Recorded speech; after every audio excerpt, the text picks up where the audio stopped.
बिस्मिल्लाहिर्रहमानिर्रहीम। अस्सलाम वालेकुम। कैसे हो व्यूवर्स? उम्मीद है खैरियत से होंगे। अगर इस चैनल पर न्यू हैं तो प्लीज़ इस चैनल को सब्सक्राइब कर दें। आज हम आपके लिए एक और मज़ेदार कहानी लेके आए हैं, किसान और चोर। गांव में खुदाबख्श का एक छोटा सा प्यारा सा घर था। वह किसान था, उसका एक बाग था। बाग के आखिरी कोने में एक बहुत गहरा कुआं था। बेचारा किसान पानी ऊपर खींचता और फिर उसको बाग के पौधों में डालता था। एक साल बिल्कुल बारिश नहीं हुई, सूरज बहुत गर्म था। किसान ने अपने बाग की तरफ देखा और कहा, अगर पानी ना मिला तो मेरे पौधे मर जाएंगे। मुझे इनको पानी ज़रूर देना चाहिए, लेकिन पानी तो अब बहुत गहराई में उतर गया है। मैं बहुत बूढ़ा हो गया हूँ और मोटा भी। बहुत मेहनत का काम है, मुझे क्या करना चाहिए? ये सोचता हुआ वो सड़क के किनारे बनी हुई चारदीवारी तक आ गया। वो थक कर एक दरख्त के नीचे बैठा ही था कि उसके कान में खुसर फुसर की आवाज़ आई। कोई उसका नाम ले रहा था। किसान के कान खड़े हो गए और वो गौर से इनकी बातें सुनने लगा। दोनों बाग की दीवार से टेक लगाए बैठे थे। उन्होंने किसान को नहीं देखा था। एक आदमी ने कहा, खुदाबख्श और उसकी बीवी ठीक 9 बजे सोने के लिए चले जाते हैं। हमें कम अज़ कम 2 घंटे और इंतज़ार करना चाहिए। फिर 11 बजे हम दीवार में एक बड़ा सा सुराख बना लेंगे। इस सुराख से गुजर कर मेरा छोटा बेटा अंदर जाएगा और दरवाज़ा खोल देगा। उसके साथी ने पूछा, क्या खुदाबख्श के पास बहुत सारी दौलत है? हाँ, क्यों नहीं, दूसरे आदमी ने बताया। उसके पास बहुत सारा सोना और हीरे जवाहरात हैं, जो उसने अपने घर में एक बड़े संदूक में रखे हुए हैं। वो बहुत अमीर आदमी है। ओह, ये तो बहुत अच्छी बात बताई तुमने, पहले ने खुश होकर कहा। खुदाबख्श घर चला गया। उसने अपनी बीवी से कहा, आज रात हम ठीक 9 बजे खाना खाएंगे। उसने अपना सारा रुपया, सोना और हीरे जवाहरात इकट्ठे किए और उन्हें अपने पलंग के नीचे छुपा दिया। फिर वो छोटे बड़े कुछ पत्थर घर में लाया और बैठकर इंतज़ार करने लगा। ठीक 9 बजे उसने खिड़की से बाहर झांका। उसने दोनों चोरों को दरख्तों के दरमियान छुपे हुए देख लिया। उसने बीवी से कहा, क्या खाना तैयार है?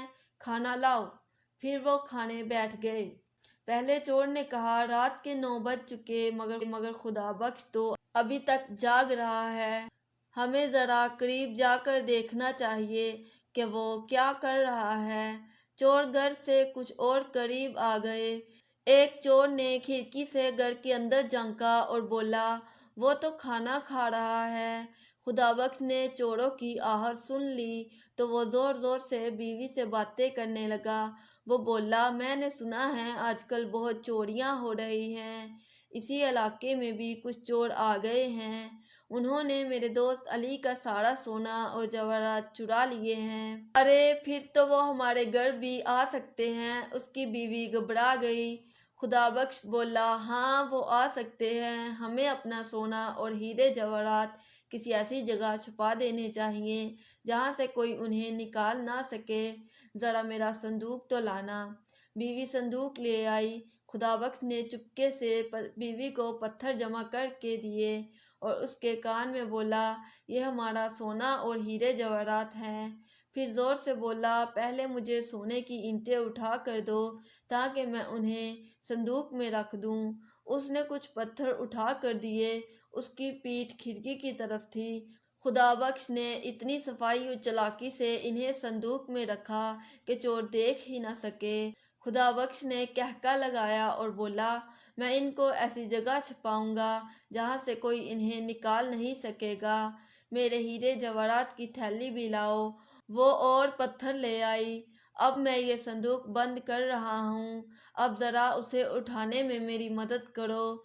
खुदाबख्श और उसकी बीवी ने संदूक उठाया और बाहर निकलकर बाग के कुएं में डाल दिया। शटरप की आवाज़ आई और संदूक कुएं की तह में बैठ गया। अब वो घर के अंदर चले गए, लाइटें बुझाई और इंतज़ार करने लगे। पहला चोर बोला, उन्होंने अपना सोना और हीरे कुएं में छुपा दिए हैं। اب وہ سونے چلے گئے ہیں اور بہت جلد سو جائیں گے۔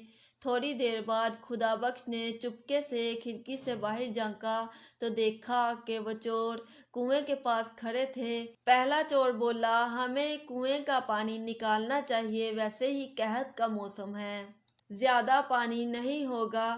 جب پانی کم ہو جائے گا تو میں کنویں کے اندر اتروں گا اور صندوق نکال لوں گا۔ انہوں نے کنویں سے پانی نکالنا شروع کر دیا۔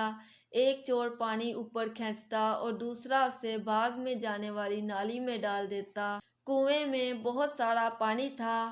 وہ دونوں پوری رات پانی نکالتے رہے یہاں تک کہ صبح ہو گئی، مگر وہ ابھی تک مصروف تھے۔ کسان نے کھڑکی کھولی اور چلایا، بہت بہت شکریہ میرے دوستو، تم نے میرے باغ کو سیراب کر دیا۔ کنویں والا صندوق پتھروں سے بھرا ہوا ہے۔ پولیس کے سپاہی آ رہے ہیں، وہ سڑک تک پہنچ گئے ہیں۔ اللہ حافظ میرے دوستو، تمہارا ایک بار پھر شکریہ۔ تو بچوں، آج کی کہانی آپ کو کیسی لگی؟